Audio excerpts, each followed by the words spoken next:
are now tuned to the game.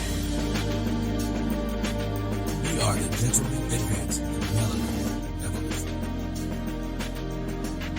Welcome to another edition of the Game Recognized Game Podcast with RLJ and Kev. I'm KEV, that's RLJ, and we are the gentlemen advancing the melanin evolution, where evolution is revolution. What the deal, my good brother? What's up, my guy? Man, out here, just trying to make it happen one day at a time, baby. Hey, man, that's all we can One take. day at a time, man. One day at a time, man. We are almost at the end of 2022. Yo, this joint is crazy, man. Like 2022. For real, man. Like the top of the year seemed like a lifetime ago. Yeah. For real. And I think, bruh, I think we were still holding our breath because, you know, the last 2 years, we didn't know what to expect. So it's like, yeah, we celebrating that we made it, but what did we make it to? Yeah, man, because the jury's still out on that question for me. But I don't know what the hell we made. I guess I'm a survivor. We surviving, but what we surviving for though is the question. You know what I mean? And right, like a lot of the things,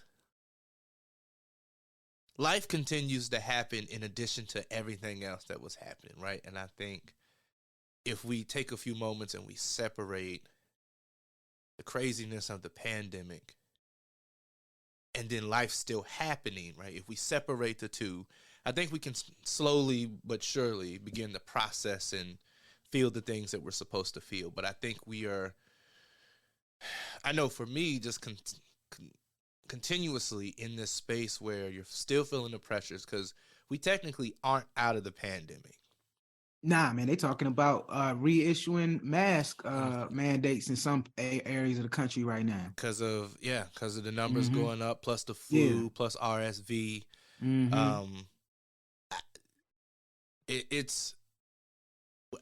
I think we're going to be in this space of a pandemic for quite some time. It may not be as raging as it was in 2020 and 2021, but that's where we are. And then, you know, still constantly trying to mentally process just lifing, right? Like knowing that, you know, man born of a woman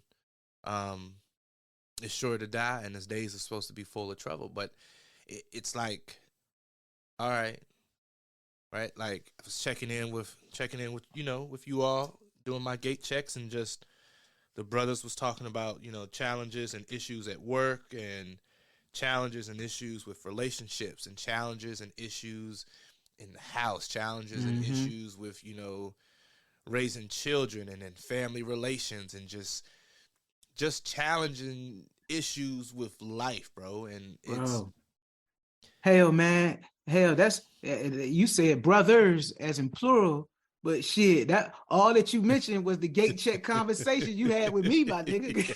Like for real. I said, wait a second. Man, him that had all these conversations, man. But you're right. You know, if it's parenting, co-parenting, relationships, love found, love lost, man, the job, like it's just been a lot from all different kinds of directions. You know what I'm saying? Yeah. And I think one of the pieces, like that book we read last month, man, Life Visioning, man, like it was some real gems in that book that's giving me like a different perspective and a way of thinking, especially that concept of, you know, trying not to play the victim as if the world or the universe is like out to get you or attacking you, right? You know what I'm saying? Because I think a lot of the attacks, especially if it comes from people, because and let's just say people are the catalyst for most of the bullshit that's going on in the world right now. If it's the environment, if it's war, you know what I'm saying? If it's politics, like people is the cause of all the fuckery, man. Human beings. You know what I'm saying? But I think a lot of times all of the negative aspects that come from peopling, is driven based on from fear and ignorance. Like, because I don't think people that smart to like maliciously come up with a game plan to attack Kevin Holmes on a day in and day out basis, right? But if I'm interconnected, you know what I'm saying? If I'm interconnected and we are one as a people, as a human race, then I'm gonna be impacted when people. Facts. Right? You know what I'm saying? so like I'm trying to look at it from that perspective. But so I say, all right, well, you know, it's not the universe that's out to get me, but like some of the things we've been talking about before, just managing my relationships with people and how those relationships impact me, man. So, you know, I've been doing a lot of time since the holiday season has started, especially when we have some downtime, to really just try to sit back and reflect on like, yo, man, at the end of the day, man, the last 3 years has taught me like ain't no year gonna ever be like the year. Remember that was the joke when we first started a podcast, man. Like, yo, this gonna be our year. Yeah. It's gonna be our year. Boy, were we wrong. Yo, you know what I'm saying? And so I'm really just trying to take advantage of the downtime and really just think, because as you mentioned, it's like volume. Like the volume of bullshit it increases, is running rampant right now. You know what I mean? And so I appreciate the fact that I have at least had the wherewithal to really just try to feel and process like a lot of the wild shit that's happening. Yeah. You know, and you know, my role in certain situations and what I should not accept or tolerate, how I could be better, because, you know, what role did I play in a situation, you know what I'm saying? And then at the same time, trying to learn and like not have a hardened heart towards people and forgive them and forgive myself in the process. Because a lot of times, man, we've been talking about like detaching from people, and I think we got to detach from people to preserve our mental space. Yeah. But I also think like it's another book I'm reading about empaths and healthy relationships. Empaths, you know what I'm saying? Because as you know, man, I got a wide variety and assortment of relationships that have been very traumatizing and difficult as of late. Yeah. Right. Yeah. And so one of the things that they say in the book is like when you shut down and connect from people and disconnect from people as an empath, it's healthy, but you also can't shut down to the point where you shut your heart down. Yeah. Because it's through your ability to feel and to love. You know, that comes from the main source. That's God. That's God body right there. And so when you shut down your heart, you shut down a piece of your spirit, which is how we are designed to be here in the first place. Yeah. And so it's almost like counterproductive, because you say, all right, we need a break from the bullshit, but then you get to the point where you become a cynic, or you become recluse, because it's like, yo, you don't want to be bothered. But that's also part of like how you re-energize and how you feel connected and how you receive and feel love too. And I think it's a tough balance, man, because I feel like people see my heart and they want to stab it. And that's what I was going to say, right? It's balance, and the balance is our form of protection, right? As an empath, I don't think individuals understand how emotionally draining it is, right? We didn't choose to be empaths. Yeah. And those that have that ability and can tap in and lock in on it, we have to be able to have these protective measures, boundaries, or barriers, because if not, it's self-destructing. It is, and then you become your own worst enemy. Yeah. Yeah, absolutely. And that will also influence how we show up in other spaces and places. And so that's a good point. Like being able to protect yourself, disconnect, but don't harden your heart. Like being able to know when it's time to get out of the pool because the lifeguard needs a break, right? Like, yeah, when the damn lifeguard blow the whip, man, the kids never want to get out the pool. I'm like, yo, they out here baking in the sun, man. Like, they need some water. They need to be hydrated. Give them a switch, right? And so I think, and that's an important thing that I think we need to start taking into consideration, because oftentimes situations will be whistles that are blowing, and we need to take heed to the whistle to give us that break, to give us that opportunity to process and to recharge and regroup. Because when you have that balance, life doesn't tire you out unnecessarily. But you're going to be... You can conserve your energy and be intentional with the energy that you're putting out. Yeah. Yeah. And that's why I'm very intentional with the spaces and places and the faces, right? Like I don't go everywhere. I don't accept everyone's invitation. Just because you say it don't mean I'm going to do it. And every phone call that comes to me is not a phone call that's for me, right? And so filtering calls, I don't talk on the phone that much anyway. So if I call, people know, oh, shit must be real. And that's not to say I'm not going to answer the call, but you got to be able... I told my cousin the other day, I'm like, yo, every time you call me, there's a problem. You never call to ask if I need anything, if I'm good, or just to check in. Like for GP, it's always you have a problem and then there's a need. And then they just got real quiet. Yo, but for real, man, like I admire you for having that conversation and stating that. Because, like, that's something I've been kind of working on in therapy sessions or whatever, like being able to have those kinds of conversations, like real conversations without feeling guilty. Because I know the conversation won't be interpreted in the right way, because if you're constantly picking up the phone to address said problem from said individual and it's always the same thing, then part of it is like, are you answering the phone out of obligation? Or you answering the phone out of love? And if you're answering the phone out of love, then it should be like a level of understanding or respect on the opposite end to not dump on you. And yes, I will say yes. And I will say that a lot of individuals are just not aware. I'm learning that.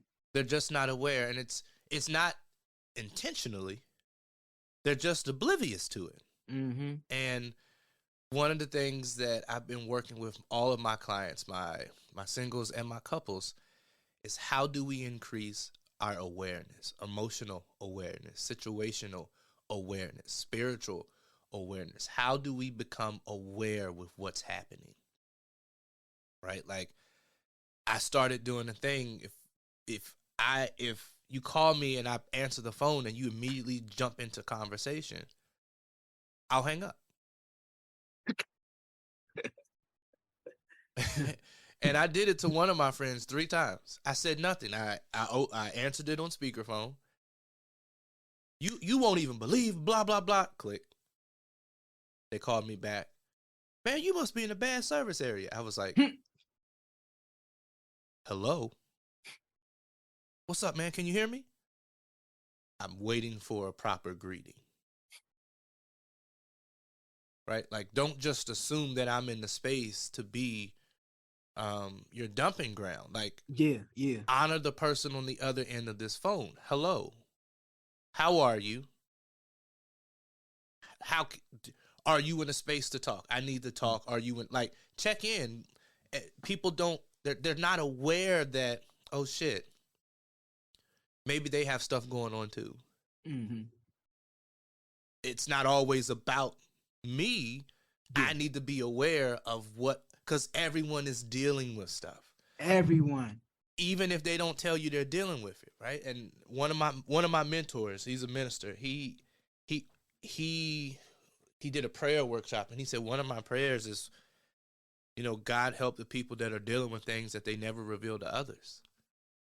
And then he was like, think about how much you go through on a day-to-day basis that you don't share with anyone, and how that prevents you from showing up in spaces that you really want to show up, but you got this thing on your shoulder. Man, that's been my damn 2022 in its entirety. Yeah, like I'm gonna show up, but like in the back of my head, one, I really don't want to be here. Two, I'm still navigating grief. I'm still processing this, right? Like, hell, we're still processing what the hell happened in 2020. But I'm gonna show up. It's a celebration. I'm gonna smile. I'm gonna take pictures. I may take some shots. I may cheers, and then I'm gonna go home in my solitude, and I'm going to be even heavier because I forced myself, and I exerted all this energy that I could have used to take care of myself, right, to show up for other people. And I think we unconsciously take on these unspoken expectations. Mm-hmm. And we've talked about this several times before, but people, we know that people will place expectations on you based on what they think you're supposed to do or how you're supposed to handle certain things. Or I remember someone checked in with me, and here lately, my spirit of discernment has been strikingly high. Like, it's unnerving at some points. Mm-hmm. And in the middle of the conversation, I said, "What did you call for?" And they was like, "Whoa." It was like, "I was calling the check." I was like, You're not calling the check. What is it that you really called me for?" "No, I was making sure you was good. Such and such told me you weren't feeling well." I was like, "Man, he didn't even let me know." I was like, "What do you need?" Then I eventually got to it. I said, "So you weren't calling to see if I was feeling better. You were calling to see if I was feeling well enough to help you with To meet your need." Slick, very slick. That's very slick. Yeah, man, I was just making sure you're good. No, you just want to make sure that I'm good enough to help you out in that space, in that situation. Because in their head, the expectation is, oh, well, he got the tools. He got the resources. He can figure this out. Like, whatever problem he dealing with, he good. He got the support system. Like, I need somebody to talk. I know he ain't feeling well, but like, let me just make sure he ain't like, he can thug it out, man. Yeah, That's what he always does. Yeah, right. And so we have these expectations, and it's normally from people that are closest to us. Yeah. Or people that we allow to be close to us.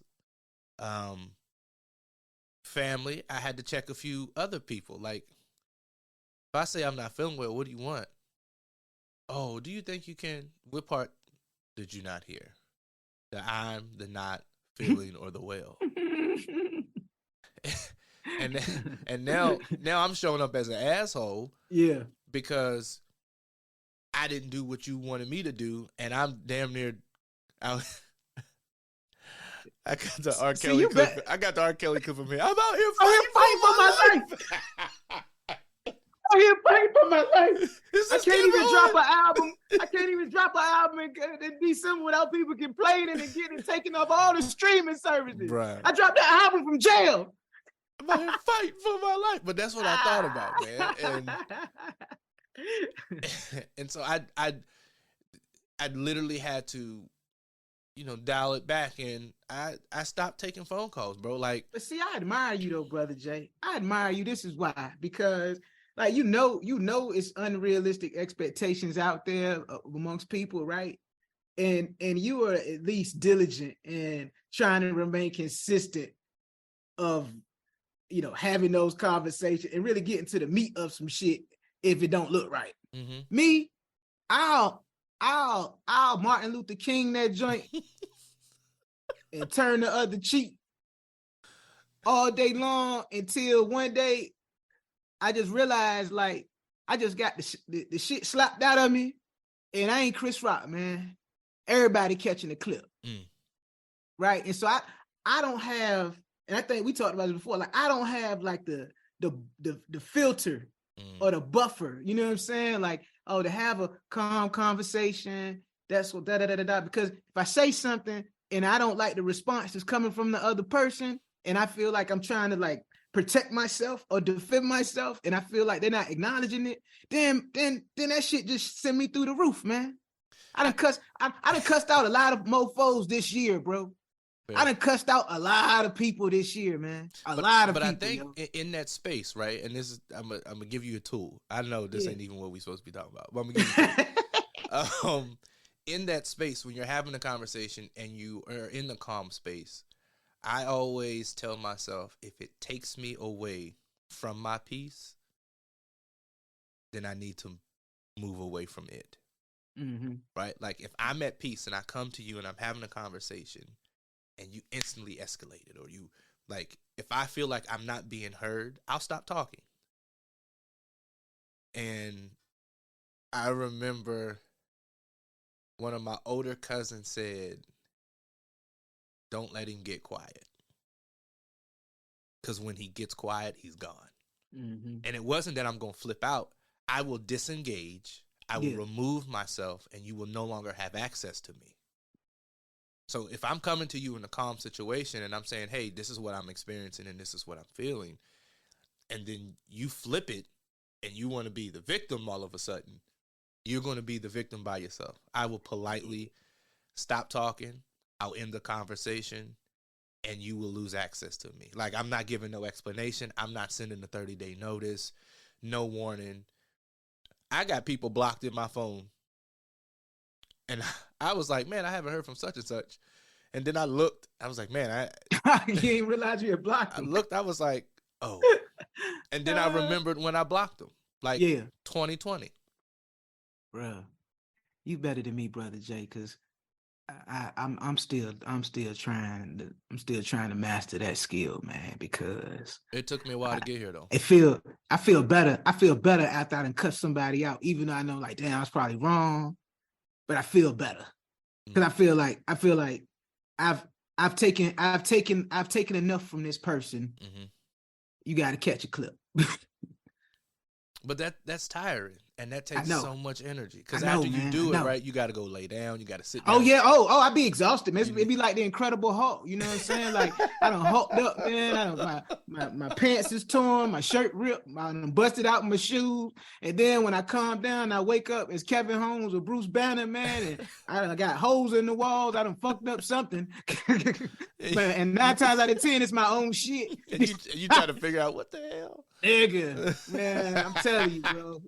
It's an everyday struggle, man, dealing with folks, man. And then the thing is, everybody got an opinion about something, man. Like, speaking of opinions, like, what you think about the Deion Sanders situation, man? You know, like, at the end of the day, I feel like with Deion Sanders and his move from Jackson State to Colorado, University of Colorado, man, I really do think I'm a subject matter expert with what Deion is going through and what went through his thought process to make that decision.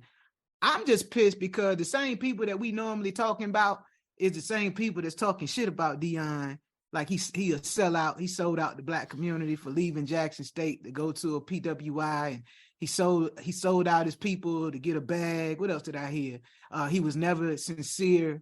Turning his back on God because he said God sent him to Jackson State, and bruh, I done heard it all, and the sad thing is that the shit that I'm hearing from, I'm pretty sure they never stroked the check to any HBCU at all to contribute to the cause. So, and that's where I was, right? And so I get it. And going back to, people being emotionally aware or just situationally aware,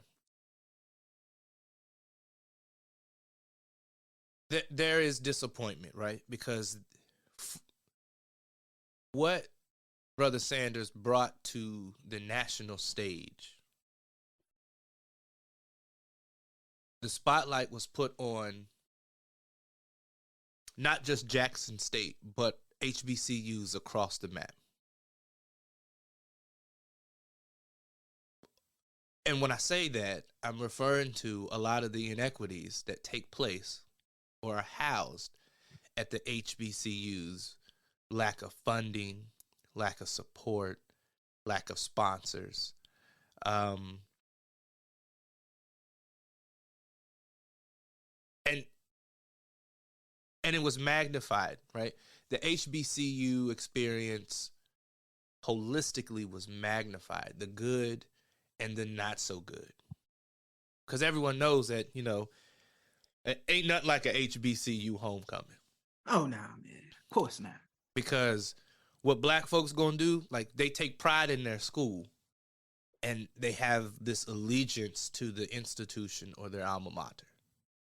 We know that for a fact. Even with PWIs, I think the difference is everyone's not giving back to HBCUs. Hell, everyone's not giving back to any institution that has served them. And so I won't say that I empathize. I won't say that I sympathize. I will say I can see where a lot of the disappointment is coming from. And everything doesn't need to be said in a public forum. So there has been a lot of black people bashing Brother Sanders as if the work he didn't do at Jackson State was not monumental. Yo, like it was null and void. You know what I'm saying? Like, bruh. One word, and it was like he never was like when I really thought about the whole entire situation, he gave up half of his salary to help provide resources for the students. And now, mind you, he had a 4-year contract at Jackson State, paying him on average annual basis $300,000 a year. Yep, Brother Jay, 300. Now, granted, for people that ain't making no money, that's a lot of money. Yeah, right. For a coach on the collegiate level at a mid-sized public Division I school, that's probably on the lower end of salaries. That's you know what I'm money. saying? Yeah. That's play money. Yeah. However, I get it, but it goes back to your point about, HBCUs historically being underfunded. Yeah. Especially if you had a state HBCU, which is a little different. If you had any HBCU that's say not Howard, Hampton, Spelman, Morehouse, then chances are likely like you struggling in the given category, as far as like your advancement efforts to raise money for endowments and stuff. And so the wild thing is people saying he sold out. It's like, yo, he Deion Sanders. He got Affleck commercials. He got his podcast. He got way more opportunities to make money. So it's not. I don't think his move was about money at all. Well, keep in mind before he even took the coaching job at Jackson State, his desire was to be a top coach on the collegiate level. Exactly. And beyond what he did in SWAC, there was no other rank that he could ascend to. Nah, not after two SWAC championships. Like let's just give some context. Deion came to Jackson State in the midst of 2020. COVID, civil unrest, George Floyd, all of the stuff that black folks was dealing with at a monumental level during that time. And he was intentional. Yeah, he said God wanted me to come here and bring my track record to a HBCU. And at the end of the day, that's what he did. Yep. He ain't promised he was gonna be there forever. Like, you get sponsorships from Walmart, Under Armour, American Airlines. His players at Jackson State getting NIL deals with Nike, Tom Brady, and others. You know what I'm saying? Yep. He using his leverage and his connections to make sure that they got the appropriate football equipment, to make sure that they got dress clothes to wear on road games. Water. When Jackson, Mississippi was going through a water crisis, he was spending his own money to make sure his players were right. You know what I'm saying? And so and because of Deion Sanders at Jackson State, you know, I think more of the wins came off the football field and on it. Oh, absolutely. Just looking at all of his success, because when you think about the time that Deion started at Jackson State and put the spotlight on HBCUs in general, then we got Hugh Jackson that used to coach the Browns. He's head coach at Grambling. You got Eddie George, Hall of Fame running back, the coach at Tennessee State. Like bringing live attention to HBCUs across the board, man. And anytime Diddy gets a Lifetime Achievement Award from BET, and he's like, yeah, I want to thank God, and I want to pledge $1 million to my alma mater, Howard, and I want to pledge another $1 million to Jackson State because of Coach Prime. Like, one man, like, that's the thing. I guess that's the thing that's kind of pissing me off a little bit, bro, because Black folks, we think one man gonna solve all of our damn problems. Yeah. Like systemic problems that are really bigger than one man. You know what I'm saying? Yeah. And it's kind of jacked because having worked at an HBCU and understanding the dynamics of how things are the way they are, like, yo, that joint gets draining, because if all the pressure falls on that one man to bring you out the wilderness to the promised land, right? And you sitting back and watching, like, yo, that one man gonna burn out, bro. Yeah. And I don't even think it's Moses had a breakdown. Like, for real, like, think about that. Moses had a breakdown, man, because the pressure.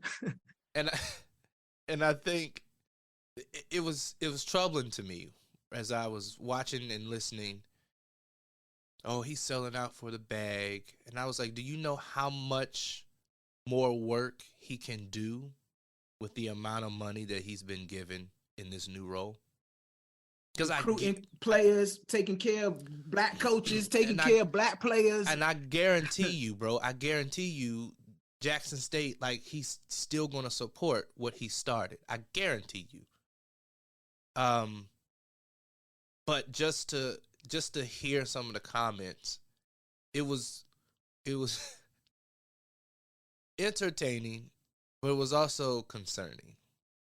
Man. Right? And yeah, it was disappointing to me. And I'm just like, wow, we acting. I remember there was a pastor once, he was preaching. He was like, you got some individuals who, they didn't like Jesus for who he was. They saw him walking on water. And if they saw him walking on water today, they would have been like, oh, he should have just called an Uber. Right? Negating the work and the power that was there. Someone was like, well, you said God called you here. It was like, yep, but he didn't say he was going to be here for a long time. Like, he never said that.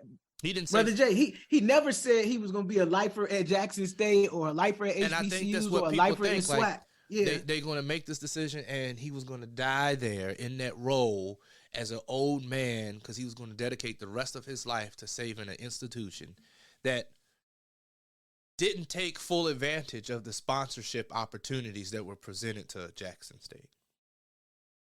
Yeah. It's unfortunate, because I think he's done far more for Jackson State and HBCUs collectively than what people are really giving him credit for. Not to say he need credit, but let's be real. Deion Sanders don't need to be coaching on the collegiate level, man. He's legit one of the top 5 greatest football players ever. to ever walk on the gridiron and put on a pair of cleats. Mm-hmm. His name and track record speak volumes without coaching. Yeah. So this obviously is something that is a passion of his, and something that, God put it on his heart. God might not have said, yo, you're going to stay at Jackson State for 30 years, but I think God put it on his heart to try to be a leader of men and trying to be a positive influence for Black men and do things for Black people, understanding the dynamic. Like, for real, Deion Sanders didn't go to an HBCU. Yeah. Deion Sanders went to Florida State. So the fact of the matter is that he brought his winning track record to the institution and he left the institution better than how he found it. And that's the only charge that we have as humans, right? That's it. That any space we enter needs to be better because we were there. Yeah. when we leave, right? And what I see is because he lived in the public, his family life, public, his work, coach, public, relationships, public, that inspired, and that there was a shift that took place. And so you had a whole lot of coaches seeing that I don't have to cuss out my players and demean them and belittle them. I don't have to do this. I can pour into these individuals and speak life into these individuals, and they will perform greater than what I want them to perform, right? And so that changed. It was also giving individuals like, yo, you know what? We don't have to show up looking the way we look to certain places. If we want to be taken serious, then, you know, sometimes we need to be serious ourselves. And just the whole entire atmosphere with the football game. Is he going to transmogrify the University of Colorado's athletic department? I believe it. Is it going to look like Jackson State? Not initially. Nah, because the halftime show not gonna be as good. Nowhere close, right? Yeah. But what I will say is I think the energy and the spirit that he took to Jackson State is also going to be at University of Colorado. It's going to look different. It's going to feel different. And it should, because you're in two different spaces. Is he going to be the same person he was at Jackson State in the locker room with his players? I'm 100% sure. Without a doubt, man. And I think one thing that people kind of fail to realize in education, whether you're coaching in the athletics or you just an administrator on a college campus, like for real, man, to really, one, get your worth, and to move up, to have greater influence and impact, whether it be elevation of title and position or what have you, like, yo, you got to move around. Yep. Like, yo, no one coach, unless you like Coach K, you know what I'm saying? Coach K coached at Duke for damn near 40 years, you know what I'm saying? Like, that's an anomaly. Eddie Robinson, a longtime Hall of Fame coach for Grambling, coached at Grambling for 40 years and loved it, but that's an anomaly. Yeah. Most coaches, they moving around, moving one school to one school, going to the NFL, coming back to college, coaching high school, you know, just to get the opportunity to perfect your craft. Yep.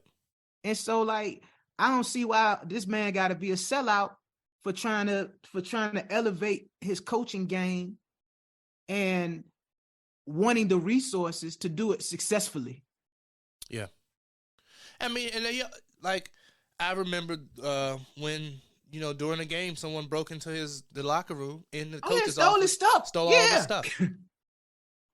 Right. And he said, you know, when I'm talking about like increasing our standards, like, it's just not for my players. Institution. Why was the building not secure? Why was anyone able to get access to that?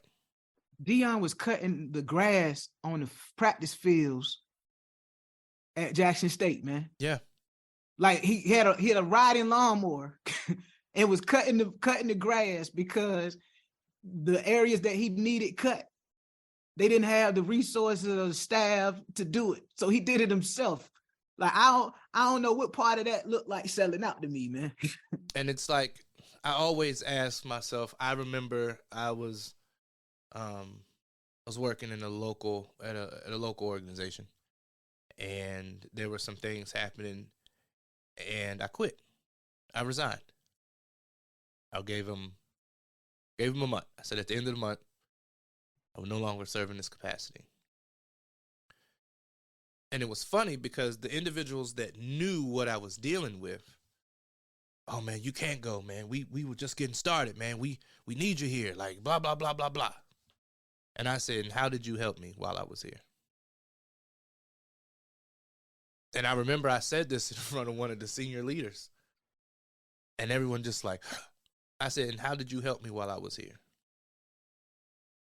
I said, you came to one event. Whenever I needed you to do X, Y, and Z, I got an excuse. You had to sign off on stuff. You had the keys. You had like access to all this stuff. And it was always a process. Oh, well, I got to check with such as. Oh, and now you're afraid because I'm taking what I could have done here elsewhere. How did you support? Mm-hmm. And we, as a community, we put these unrealistic expectations on people while we continue to sit down on our ass and not help. Hello. Now, I was talking to an HBCU alum that was just running their mouth. And I said, well, I'm going to ask a question. Take it how you will. I said, but how have you been supporting HBCUs? They just looked at me and was like, well, you know, I went to one instead of going to a PWI like you. I said, okay, cool. And how have you given back to your institution? Did you give back to your institution? Did you give back to the United Negro College Fund? Yeah. Did you give back to the Thurgood Marshall Fund? Like real talk, man. Did you pay your student loans at the HBCU? Yeah. Like, what have you done for the HBCU network or the individuals that have come through HBCUs? Like, what have you done beyond wear the shirt and brag that you've gone here every chance you get? Well, I've done more than you, blah, blah, blah. So, you know, I'm the man with receipts. So I opened up my Capital One app and I went down to one account and I just put it down. Put my phone right in front of them. Scroll. My monthly contributions to HBCUs. Every month, I make a donation to HBCU. I've done that for the past 7 years. Scroll. Yeah, that's not 1 0. That's not just 2 zeros. I said, so now let's have the conversation in terms of your contribution to the HBCUs. What have you done? Because him in 2 years did more than you did in the 6 years that it took for you to get your undergrad. Like, do you even show up to help with the community cleanup? Have you mentored anyone from your institution? Like, what have you done? And then with the communities that surround these universities, are y'all showing up to support? Are you? I told someone there should be no reason why an HBCU that is in the community in which it serves, there is no reason why every game is not packed. There's no reason. Not the tailgate. The games. The game where you have to purchase a ticket. Any type of event that's going on campus and it's open to the community, there should be no reason why. But no one's willing to invest. They always just want their handout because, they can do X, Y, and Z for us. And then, going back to what I said earlier, unrealistic expectations. We think that, because you here, you king now. You are king, and you supposed to do everything that we think is supposed to be done because this is what we would do, and this is what they need. Well, they needed this way before this person got here. What did you do to make sure it happened? And Jackson State needed help in a spotlight well before Deion Sanders got there. You know what I'm saying? And this whole concept, like one man can save the world. I'm like, yo, that's it's a bit unfair to me. Oh, absolutely. You know what I mean? Because it's easier to save the world collectively than putting it on the shoulders of one man and you can burn them the hell out. Yeah. And I get it. Like you said, you hit a point early in the conversation, man. I understand why people are upset because they're hurt. Yeah. Because it's like, damn, yo, we had a shining star and we losing it to another institution. I understand it. It's the love affair. Yeah. And you're hurt. Yeah. But shit, man. Jobs come with seasons. Relationship comes with seasons. You know what I mean? Like everything has an expiration date. Everything got an expiration date, even your life, bro. Yeah. And so, I just think like the people that's really mad and aggy with no pun intended. Shout out to North Carolina A&T. But the people that's really aggy with Deion Sanders, man, like yo, turn that anger into something positive, man. Stroke a check, go volunteer. Shit, man.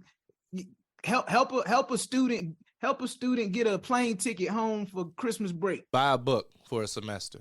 Yeah, buy some books for a student for Extend a semester, an invitation man. to some students that live on campus every Sunday for dinner.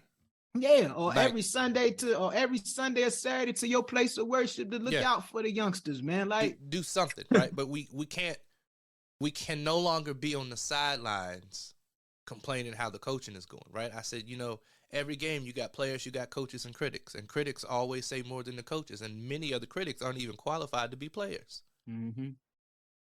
Nor have they ever played. And so, like, you don't even have the experience or exposure to tell anyone how to operate in a field or a court that you have never even stepped on. And so we have a lot of those. What I am glad about is that Prime has not even given power to the voices of the individuals that are speaking against him. Oh, he hasn't. He's class personified for real, man. You know what I mean? And there's no point. Like the naysayer, they gonna talk, right? Yeah. Talked about Jesus, and he still died to save us all, right? And so Judas turned on him too. Hey. So I mean, it kind of makes sense, man. If people turned on Jesus, then hell, Deion Sanders par for the course. Yeah, and it should be expected. It should be expected, and it's unfortunate, but going back to what we were talking about earlier is having those conversations and setting boundaries to where someone got mad at me, I remember, because they wanted me to assist with something, and I told them no. And they was like, oh, were you going to be out of town? No. They was like, well, I don't understand why you're not going to help. I said, and I appreciate your confusion. And they just stared at me. I said, am I the only one that is able to do this? Because before you got to my house, I know at least 10 people between your house and my house that you passed that you could have asked. Well, no. Mm-mm. The answer is no. I don't give in to social obligation. No, the only obligation I have is to myself. That's it. If I'm not taking care of myself, then I can't take care of other things outside of myself. So no, the answer is no. You may have an expectation of me. You may want me to do all these things. No. That goes for friend, family, and foe. No. I'm not rising to anyone's expectations. Ain't nobody offering support. Ain't nobody paying these bills. No. Yeah. And Coach Prime, man, he gave his time, talent, and treasure. And Temple. To the cause. And Temple. Yeah. Like he went through some life-saving surgery. Oh yeah, man. He like got 2 toes amputated. Yes. During that time, man. So the dude literally gave everything of himself. And the issue is like he wasn't even getting paid enough to pay for the surgery. Bruh. Only to be called a sellout, Brother Jay. This is what we do. This is what we do to each other, man. That's why it's some wild shit, bro. We in a strange time, bro. Strange time. And that's when knowing who's in your village and being gatekeepers to who has access to you, right? You got to be a gatekeeper to that. Everyone don't get to sit at my table. Because hey, they changed like a prostitute changed their draws. Yeah. It was probably inappropriate, and I apologize to everyone that's listening.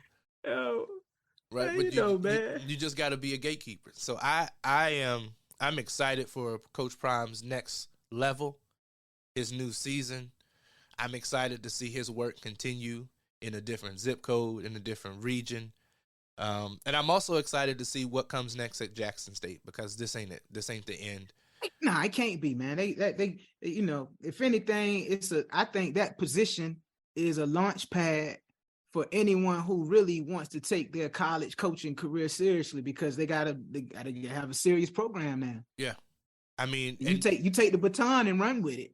And I think the beauty about this is I'm pretty sure that he was training up his successor. Like, he wasn't gonna have no flukies around him, and so it'll be nice if they elevate someone that's already on staff to head coach. There may be concerns with optics, but who else is better to do it than the person that already knows the ins and outs of the program? That and let's be realistic, man. There's only one Deion Sanders, man. Yeah. There's only one prime time. There's only one coach prime. He's a 101, bro. Yeah. So you ain't gonna go pluck Deion Sanders off the street. And I think that's why people mad, because he a 101. But at the same time, when you're a 101, man, like, yo, you gotta let that bird flap his wings and do what he gonna do. Yep. To have a greater impact. That's prime timing right there, man. Prime timing. Yeah. You know, pun intended. Yo, but with that, man, the holiday seasons are in full effect, man, and you know, we hope everybody is safe and prosperous this holiday season. But I definitely want to send a special thank you. If anybody on earth with an F, if anybody on earth has ever downloaded our podcast, attended an event, purchased a shirt, shared our social media content, shouted us out, laughed, cried, or even got angry and mad at something we said on the podcast, man, we just thank everybody for supporting our endeavors over the last 4 years. Yeah. That's crazy. Over the last 4 years. Coming up on four. Yeah, coming up on 4 years, man. And we have officially crossed the 10,000 download mark. Yes, sir. And so we thank everybody for streaming us and shouting us out and loving on us, man. And if you are in a country that we haven't been, but you listen to our podcast, we thank you tremendously. And we thank our members of the village from the west side to the east side, southbound, New York, Canada, all over the globe, man. We just so grateful and appreciative of the support that you've given the Game Recognized Game podcast over the last few years. And we definitely just want to wish you well.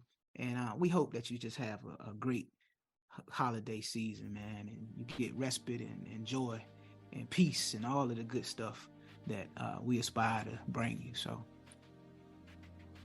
with that being said, Brother Jay, it's always a pleasure. My man, until next time, take care of yourself. And as my mother would say, don't take no wooden nickels, brother. Yeah, man. Yeah, I'm gonna try to not cuss nobody out for the rest of the holiday season, man. That's a good goal. It's gonna be a tough hill to climb for me. But at any rate, you've just witnessed another edition of the Game Recognized Game podcast with RLJ and Kev. I'm KEV, that's RLJ, and we are the gentlemen advancing the melanin evolution, where evolution is revolution. Until next time, be light. Be light.